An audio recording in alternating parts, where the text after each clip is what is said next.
नमस्कार। आप सभी का स्वागत है मेरे इस YouTube चैनल में।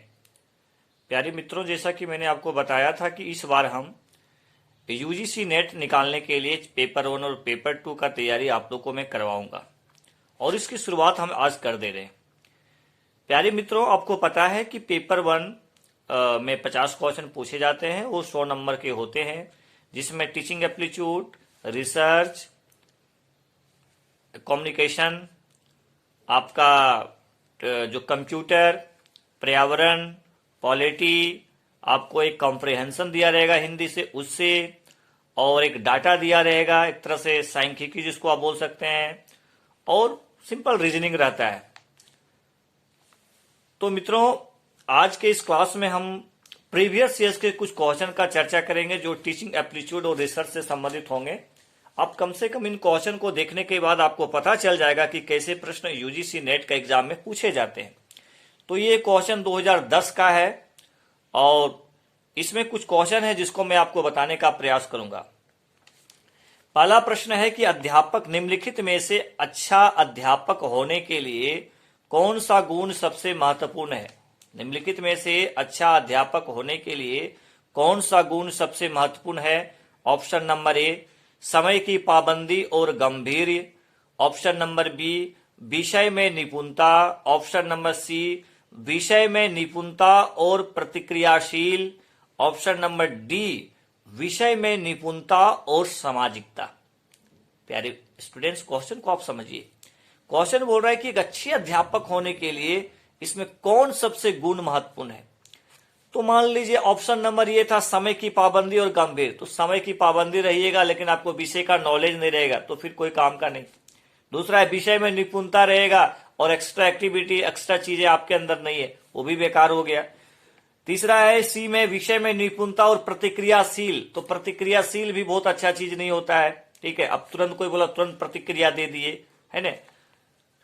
डी जो ऑप्शन है विषय में निपुणता और सामाजिकता, आप विषय वस्तु का भी अच्छा जानकारी रखते हैं लेकिन आपके अंदर सोशलिज्म है, सोशल है, आप समाज के प्रति अच्छा सोच रहे हैं, लोगों से मिलते जुलते हैं, आपका व्यवहार अच्छा है, ठीक है। तो ये डी ऑप्शन आपका सही है। नेक्स्ट इंपॉर्टेंट प्रश्न है कि अध्यापक का समन्वय का प्राथमिक उत्तरदायित्व किसका है।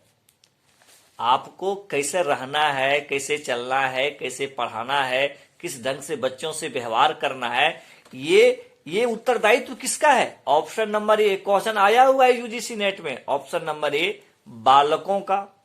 ऑप्शन नंबर बी, प्रिंसिपल का। ऑप्शन नंबर सी, स्वयं अध्यापक का। ऑप्शन नंबर डी, समुदाय का।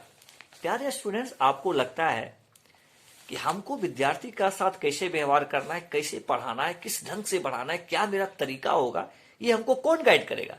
प्रिंसिपल गाइड करेगा, बच्चे गाइड करेंगे, कि हम स्वयं अपने आप को करेंगे। तो इसका उत्तर होगा ऑप्शन नंबर सी, यानी स्वयं का ये जिम्मेदारी है कि मेरा व्यवहार कैसा हो, हम टाइम पर कॉलेज आए, हम टाइम अच्छे ढंग से पढ़ाएं, बच्चों की स्थिति को समझें। तो ये जिम्मेदारी जो है वो स्वयं की है। नेक्स्ट इंपॉर्टेंट प्रश्न है, थोड़ा सा ध्यान रखिएगा, ठीक है। देखिए, अन्वेषणा यह दर्शाता है कि अध्यापकों के स्नायु तंत्र में अस्थिरता के, मान लीजिए कोई आपका डिस्टर्बेंस शरीर में कुछ हो जाता है, अस्थिरता के प्राय बिगड़ने का लक्षण है। ऑप्शन नंबर ए, पाचन क्रिया में बिगड़ना। ऑप्शन नंबर बी, विस्फोटक व्यवहार। ऑप्शन नंबर सी, थकावट। ऑप्शन नंबर डी, चिंता। देखिए, मान लीजिए स्नायु तंत्र जो होता है शरीर का एक्टिविटी, उसमें यदि अस्थिरता आ जाता है तो निश्चित है कि इसका सबसे बड़ा रीजन होता है थकावट। टीचर मान ले क्लास लेते लेते उनको थकावट हो जाता है, थक जाते हैं, तो इसका प्रभाव जो है सो उस पर पड़ता है। नेक्स्ट इंपॉर्टेंट है, थोड़ा सा देखिएगा। देखिए, एक सफल अध्यापक वह है जो, ऑप्शन नंबर ए, संवेदनशील और अनुशासन प्रिय हो।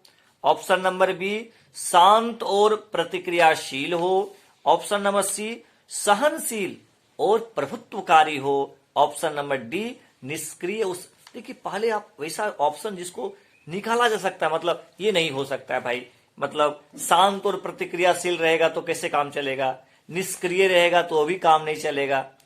तो इसमें जो है थोड़ा सा ध्यान रखिएगा, एक मिनट।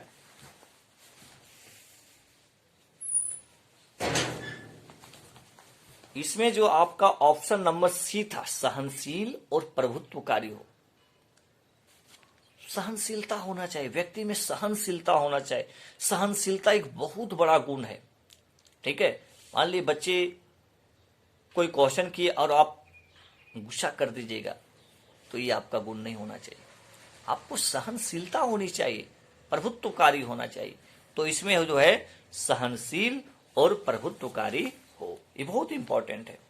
प्यारे स्टूडेंट्स, कुछ हम लोग क्वेश्चन शोध से रिलेटेड कर लेते हैं।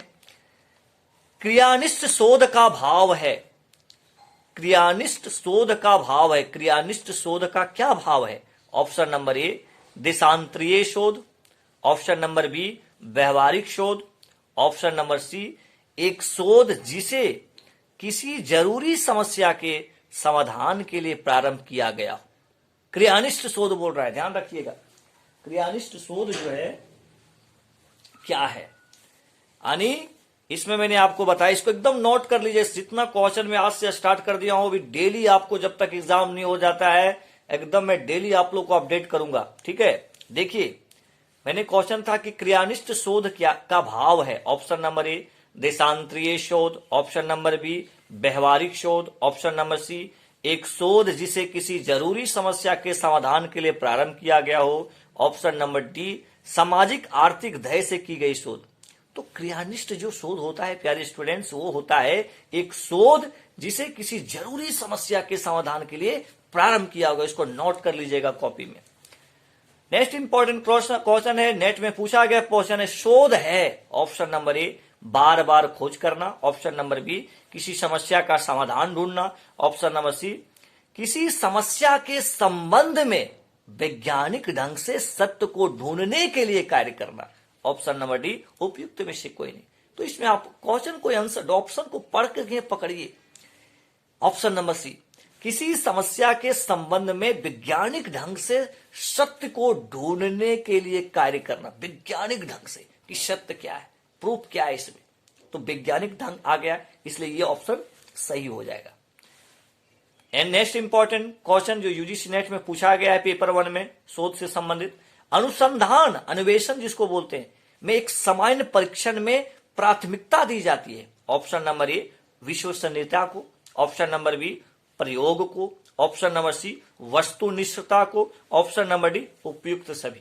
देखिए, अनुसंधान में जितना भी पॉइंट मैंने बनाया, विश्वसनीयता होना चाहिए, प्रयोग भी होना चाहिए, वस्तुनिष्ठता भी होना चाहिए, ऑब्जेक्टिविटी, ठीक है, प्रयोग कीजिए, तो ये उपयुक्त सभी होगा। ये क्वेश्चन का आंसर क्या हो जाएगा? उपयुक्त सभी। एंड लास्ट क्वेश्चन, आज की क्लास का लास्ट क्वेश्चन है कि निम्नलिखित में से शोध प्रक्रिया प्रारंभ करने का, this is very very important question, निम्नलिखित में से शोध प्रक्रिया प्रारंभ करने का प्रथम चरण कौन सा है? ऑप्शन नंबर ए समस्या का निर्धारण करने के लिए सूचना के स्रोतों की खोज, ऑप्शन नंबर बी पहला बोल रहा है, पहला चरण क्या होना चाहिए, ऑप्शन नंबर बी संबंधित साहित्य का सर्वेक्षण, ऑप्शन नंबर सी समस्या की पहचान, ऑप्शन नंबर डी समस्या का समाधान ढूंढना। भैया, आप जब सिनॉप्सिस बनाते हैं ना, सबसे पहले जब पीएचडी करते हैं तो उसको सिनॉप्सिस बनाना पड़ता है, शोध प्रारूप बनाना पड़ता है। तो सबसे पहले शोध प्रक्रिया प्रारंभ करने के लिए आपको समस्या को पहचानना पड़ेगा ना, उसके बाद आप उसका समाधान ढूंढिएगा, साहित्यिक सर्वेक्षण कीजिएगा। तो सबसे पहले है समस्या की पहचान करना। अब डॉक्टर के यहां जाते हैं, पहले क्या होता है, आपका चेकअप लिखता है, आप पहले चेक तो करें कि आपको कौन सा बीमारी हो गया है।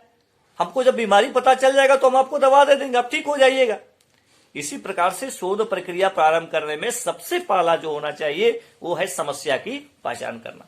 मित्रों, आपको यदि अच्छा लगता हो, आपको लगता है कि हम यूजीसी नेट के एग्जाम में आपके लिए कुछ मदद कर सकते हैं, आपके लिए कुछ मार्गदर्शन कर सकते हैं, तो लाइक लगाइए, सब्सक्राइब कीजिए, शेयर कीजिए, और मैं रेगुलर प्रयास करूंगा। और आप यदि इतिहास के स्टूडेंट हैं तो 8 बजे का लाइव क्लास 8 बजे इवनिंग में होती है, आप उससे जुड़े। 5:30 बजे मॉर्निंग में लाइव क्लास स्पेशल पेपर 1, आपको उसमें करंट इवेंट हम बताते हैं। पॉलिटी भी उसमें चर्चा करेंगे। तो आपका पेपर 1 का जो पोर्शन है उसमें क्लियर हो जाएगा। आप जुड़ा करें। Thank you very much.